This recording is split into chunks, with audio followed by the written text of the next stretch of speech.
Hey guys, welcome back to my channel. Today we're going to be talking about all the mistakes I made starting a YouTube channel in 2024 and what I would do different. As you guys can see, I got my fancy little mic here. I literally dug this thing out of my closet. I bought it years ago thinking I was going to start a podcast with my cousin. So hopefully the audio is okay. It's going to be trial and error, I'm sure. Anyways, let's just get started. First, we're going to start off with qualifications because I know that is something that's probably most important to a lot of you guys. When are you going to get paid? The first tier that the YouTube Partner Program has is going to be unlocking the Super Thanks and membership options. This is set at 500 subscribers. As you guys can see here, once you hit 500 subscribers, you can unlock, I think, one of those options. I'm not sure if you can do both. I can't remember because I've already unlocked it, but I'm pretty sure you unlock one of them. I unlocked the Super Thanks because I feel like nobody's going to subscribe to like a membership right now on my page. I just don't think that is realistic. So I suggest going with the Super Thanks. I'm not sure you'll ever get anybody that uses it, but that's the first tier. The second tier is where you are getting paid per view. I'm going to show you guys here what it looks like in the YouTube Studio app. You have to hit 4,000 watch hours or 10 million short views.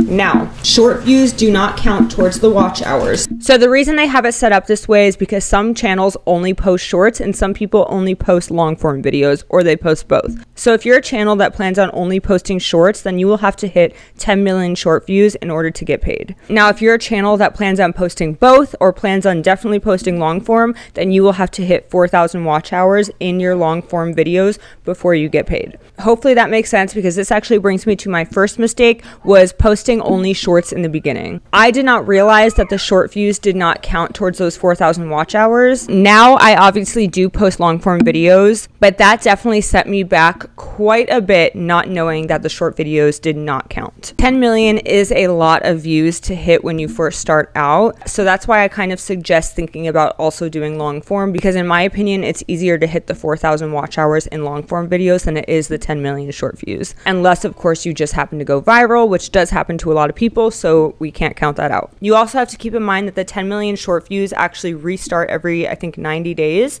Again, it'll be posted right here. And then the 4,000 watch hours for the long form videos are once a year or every 365 days. So again, in my opinion, it's easier to hit the 4,000 watch hours because personally, I actually had about 5 million short views and then it started over. And now, as you can see, I only have, I think, a couple thousand. So that is also something to think about. Number two on the mistakes that I made was being consistent. This is one of my most important tips.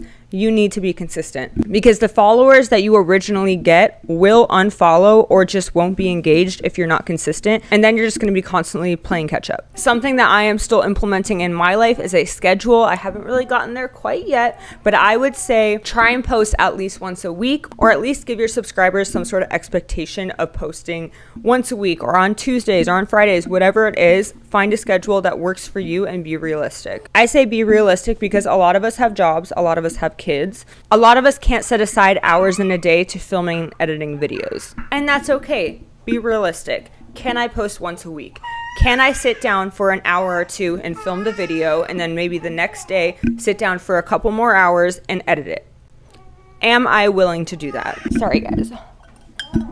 Number three is decide what you're going to post. Like I said, decide if you're going to post shorts, decide if you're going to post long form, decide if you're going to post both, and stick to it. Something I also suggest is when you film long form videos, cut it up into shorts. If you're doing a story time, cut it up into something that you can also make into a short. So that way you connect with the followers that only watch shorts and you connect with your actual followers who are willing to watch your long form videos until YouTube gets to know you and starts putting you on their feeds. Because that's another thing, it's going to be a while until your long form videos see a lot of views. YouTube doesn't know you yet. Your followers don't know you yet. The third mistake I made is making long form videos that are too much in relation to my personal life. By this in specific, I mean vlogs. If you just started your channel and you post a vlog, nobody really knows you yet. The followers that you do have already don't really know you that well yet. The internet definitely doesn't know you that well. So why would YouTube push out a vlog of somebody that isn't really well known in the YouTube space? And when I say well known, I'm not talking like famous. I'm not talking millions of followers. I'm just saying when you first start your channel, I would post something that is more generic to the general public. For instance, for me, I started off my channel posting about my addiction and my recovery, and that is something that I have had to continue through my content because that is what my subscribers are here for. And so that is something that I will continue to incorporate because I know it works. But once I establish that, okay, this page is about my addiction, my recovery, now I can get into vlogs about my recovery and kind of start branching into that type of lifestyle videos,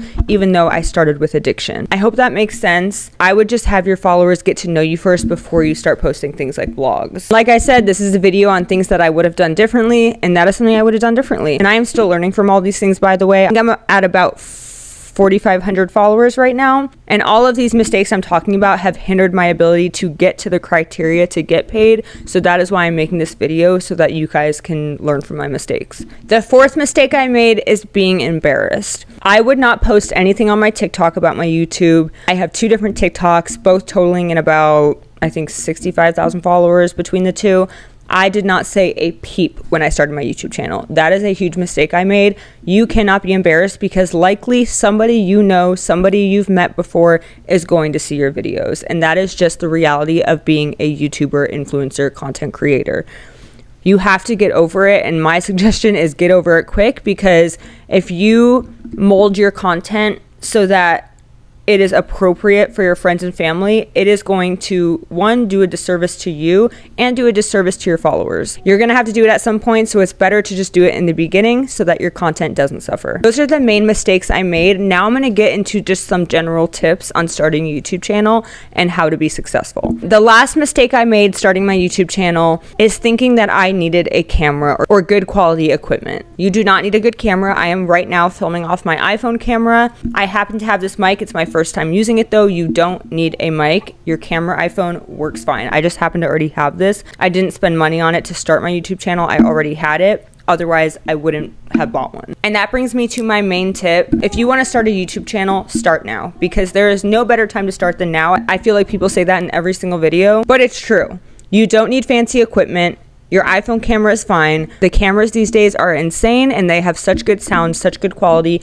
Do not worry about it until you are ready to buy a camera and ready to buy better equipment. Like I said, I'm still using my camera. I have decided to set a goal for myself, which is something I suggest for you guys as well. Set a goal for yourself. I'm gonna post 1 video a week. I'm gonna post 2 videos a week. I'm gonna post a short and a video a week. Whatever it is, my goal right now is hitting the monetization criteria, and once I hit that, I will consider buying myself a camera. But until then, my iPhone camera is just fine. That's about all the mistakes I made. Now I'm gonna get into some general tips to help you be successful starting a YouTube channel. My first tip, and I feel like everybody's first tip, is have a niche. Like I said, I started with addiction recovery, and then I was able to incorporate more lifestyle videos after that, once I built that rapport with my followers. My next tip is looking at your analytics, studying your analytics. This is there for a reason. It is there to help you succeed. Use it. It is one of the best tools that you could possibly use, because it tells you exactly what your followers like to see, exactly what the public likes to see. Like I've said a million times, I started with addiction content, and then I went in my analytics and looked at what other content my followers like to see. And as you can see here, my morning in the lives, my day in the lives, afternoon in the lives, they perform the best after my addiction content. So that is something that I will continue to incorporate in my content. Study your analytics. It's your best friend. Get to know it. Learn how to use it. YouTube Studio is the app that you use. Go download it. It's going to be your best friend. It tells you when people dropped off your videos. It tells you when people scrolled past them. It tells you everything. So that way, if you say, okay, this video, a bunch of people scrolled past in the first 2 seconds, you need a better hook to engage the viewers right away. If you see a video that's performing really well and they watch it all the way through, what did you do in that video differently? What did you do in the beginning to keep them there? Analyze your analytics. This is a tool to help you succeed. I've had to teach myself how to use it and to remember to use it, because sometimes I'll be like, why isn't this video doing well? I feel like it was such good quality. It was such good content. Why isn't it doing well? And then I don't look at my analytics and I have no idea why.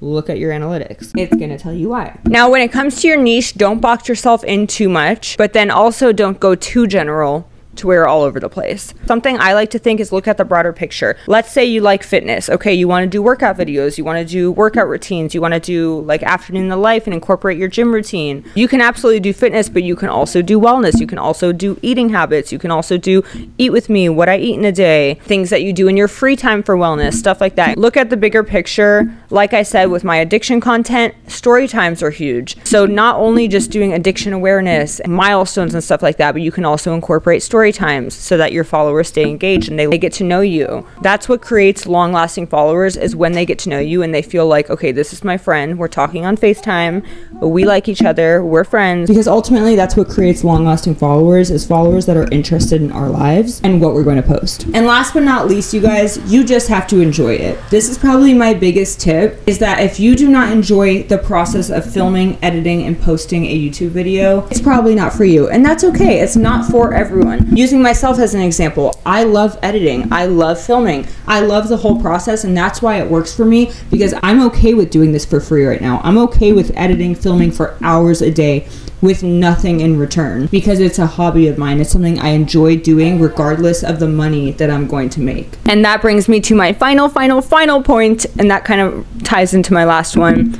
If you are expecting to make money right away, or if that's your goal, is to make money off this, this is not for you.